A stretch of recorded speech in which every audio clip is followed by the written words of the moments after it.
मैं सबसे पहले शैलेंद्र पटेल जी के स्वागत के लिए तनुजा चौबे जी को बुलाऊंगा कि वो पुष्पेंद्र पटेल शैलेंद्र पटेल जी जो इछावर से विधायक रहे हैं उनका स्वागत करेंगे।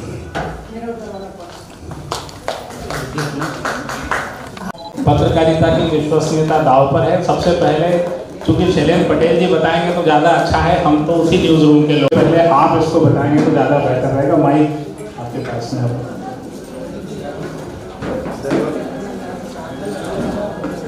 धन्यवाद पंकज जी।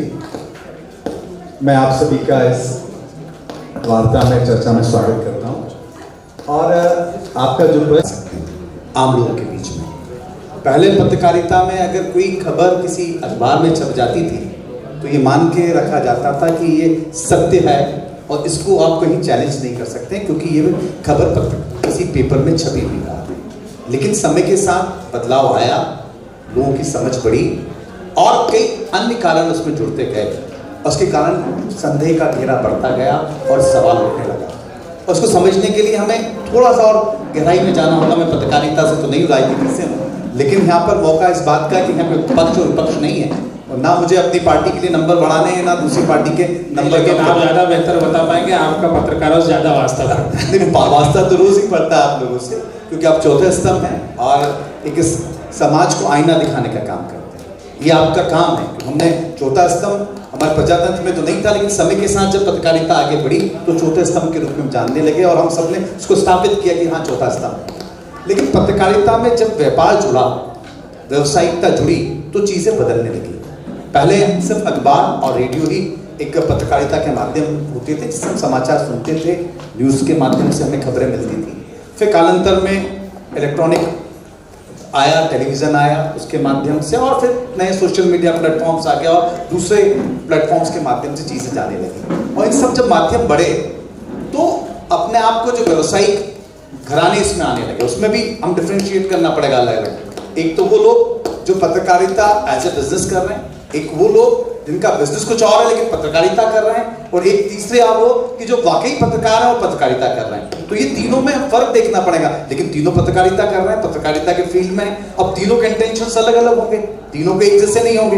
एक वो व्यक्ति जो व्यापार कर रहा है लेकिन उसका मीडिया हाउस है कि उसको व्यापार को भी कहीं ना कहीं उसको सपोर्ट चाहिए। एक वो व्यक्ति जो पत्रकारिता को बिजनेस करके अपना घर चलाना चाहता है, अपना बिजनेस बढ़ाना चाहता है, अपने काम करना चाहता है। और एक वो जो वाकई पत्रकार है और वो सच दिखाना चाहता है, उसका अपने स्ट्रगल है, उसको अपनी चीजें हैं। तो अब जब तीनों को हम बराबर में देखेंगे तो तीनों के उद्देश्य अलग अलग हो जाएंगे। अब उस उद्देश्य के अनुरूप निष्ठा भी हो जाती है, क्योंकि मीडिया हाउस चलाने के लिए बिना इकोनॉमिक्स के, बिना आर्थिक तंत्र के वो चल नहीं सकता और उसके लिए कहीं ना गवर्नमेंट या कोई प्राइवेट फंड्स उसकी आवश्यकता होती है। अब जब उनकी आवश्यकता होगी तो उनके हित साधने पड़ेंगे। अब जब हित साधने की बात आएगी तो आप बायस्ड हो जाएंगे और जहां पत्रकारिता में किसी एक तरफ झुकाव आएगा तो विश्वसनीयता संदेह के घेरे में आ जाती है। ये हमें समझने की आवश्यकता है कि क्यों है।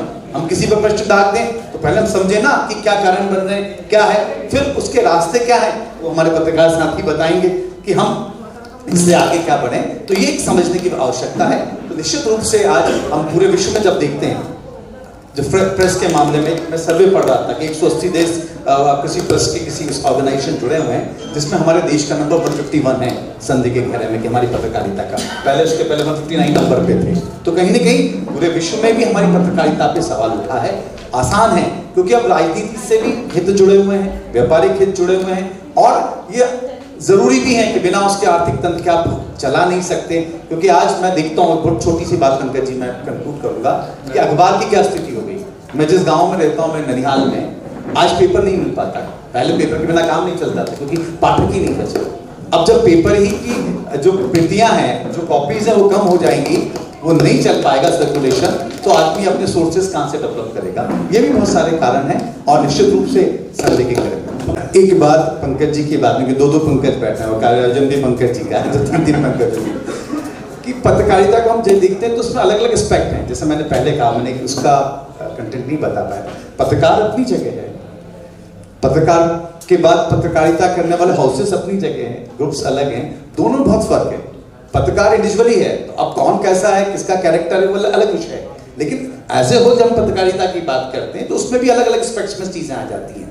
तो निश्चित रूप से समाज है और जिस तरह में समाज में अच्छा बुरा और उस तरह के लोग होते हैं, उसी तरीके से हर फील्ड में लोग होते हैं। हम पूरा समाज अगर 100% अच्छा हो जाएगा तो सारे लोग ठीक हो जाएंगे, लेकिन जैसा समाज होता है वैसे अलग अलग दिन के लोग उसी में होता है कि हम सब मिलकर ही समाज होते हैं। तो जितना दूषित आज समाज हुआ है, जितनी समस्याएं हम सब में आई हैं, उतनी निश्चित रूप से पत्रकारिता में इंडिविजुअलिटी में भी आई हैं। जैसे अभी एक सत्र में डॉक्टर्स की बात चल रही थी, जो डॉक्टर्स एक तरह से भगवान माने जाते थे, लेकिन आज हम कई बार जगह देखते हैं कि डॉक्टर्स की स्थिति क्या हो गई कि बिना उसके काम ही नहीं चलता। तो जैसा समाज हमारा समाज में हमारी नैतिकता प्रश्न पे आ गई, इसके ऊपर प्रश्न चिन्ह लगने लगे, वैसे ही हर फील्ड के ऊपर, इवन मैं आज पॉलिटिशियन हूँ, राजनीतिक लोगों के ऊपर भी है, सबसे ज्यादा सवाल उठते हैं कि राजनीतिक लोग कैसे हैं। तो हर व्यक्ति में जैसा हमारा समाज होता है वैसे ही प्रतिबिंब सब लोगों पे दिखता है। तो निश्चित रूप से पत्रकार इंडिविजुअली बहुत से ऐसे हैं कि जो स्ट्रगल करते हैं, उनकी लड़ाइयाँ हैं, आज भी उस सच के साथ खड़े हैं, अपनी विश्वसनीयता को उन्होंने कायम रखा है। और बहुत से ऐसे हैं कि जिनके ऊपर नाम सुनते ही आदमी कह देता है अरे यार इसकी क्या बात है। तो जी एक मतलब संगीत में होता है कि घराने का नाम होता है तो बड़ा सम्मान मिलता है, संस्कार मिलता है कि आप फला घराने के संगीतज्ञ हो या उनके यहाँ से आपने सीखा है। अभी पत्रकारिता में कारोबार और इसकी बात चल रही है, तो पत्रकारिता में भी कुछ घराने हो गए हैं 2 4 5। तो आपको क्या लगता है कि ये घरानों की पत्रकारिता से पत्रकारिता प्रभावित हुई है? आपका तो वास्ता पड़ता ही होगा ऐसे घरानों से। देखिए, घराना कभी भी किसी प्रतिभा को आगे नहीं बढ़ा सकता। घराना घराना ही होता है, क्योंकि आप उसका घर और अगली पीढ़ी आ गई, हाँ उसमें प्रतिभा है या नहीं है कोई मायने नहीं रखते। तो हम जब बात करते हैं कोई घराना अपने आप को उस तरह से काम करता है, तो वो क्वालिटी और जो चीज़ की आवश्यकता वो नहीं दे सकता। ये तो इंडिविजुअल कैपेसिटी की बात है। पत्रकारिता में किसमें क्या समझ है, किस तरीके से विचार की अभिव्यक्ति करता है, किस तरीके से खोजबीन करता है, इन्वेस्टिगेशन को लेकर आता है, किस तरीके से तथ्यों को वो लेकर आता है कि पत्रकारिता आखिर है क्या। जो सच है, तथ्यात्मक है, चीज़ों को हमें आम लोगों तक पहुंचाना और बताना, यही पत्रकारिता है। सच को हमें दिखाना। लेकिन अब कोई घराना आ गया है तो जरूरी कि सच बताएगा उसकी, क्योंकि अपने इकोनॉमिक इंटरेस्ट हैं, उसके वेस्टेड इंटरेस्ट हैं, उनका क्या होगा, तो वो घराना पत्रकारिता को ठीक नहीं कर सकता। और मैं जहाँ तक समझ है, मेरी समझ है कि जहाँ तक अभी बात हुई सर्कस की, आपने बात की, बड़ी अच्छी बात है। तो इसका कारण क्या है कि लोग देखें पहले किसने दिखा दिया, सच है गलत है कोई मायने नहीं रखता। पहले दिखाने में तो ये हो गया कि बारिश हुई दिल्ली में, तो उस पर भी आ जाता कि सिर्फ एनडीटीवी पे सबसे पहले बारिश का, तो ये भी ब्रेकिंग न्यूज है। तो वही पहला हुआ कि हम चीज पहले दिखा रहे हैं। अब वो सच है या गलत है, पहले दिखा रहे हैं, तो क्या इन्वेस्टिगेट कर पाए पूरी तरीके से कि सच क्या है। तो एक तो पहले दिखाना और लोगों को रोचकता, मतलब लोगों को मजा आए। मतलब पत्रकारिता एक जो गंभीर विषय है, जहाँ पे हमें समाज का आईना दिखाना, वो गंभीर विषय मजे में चला गया।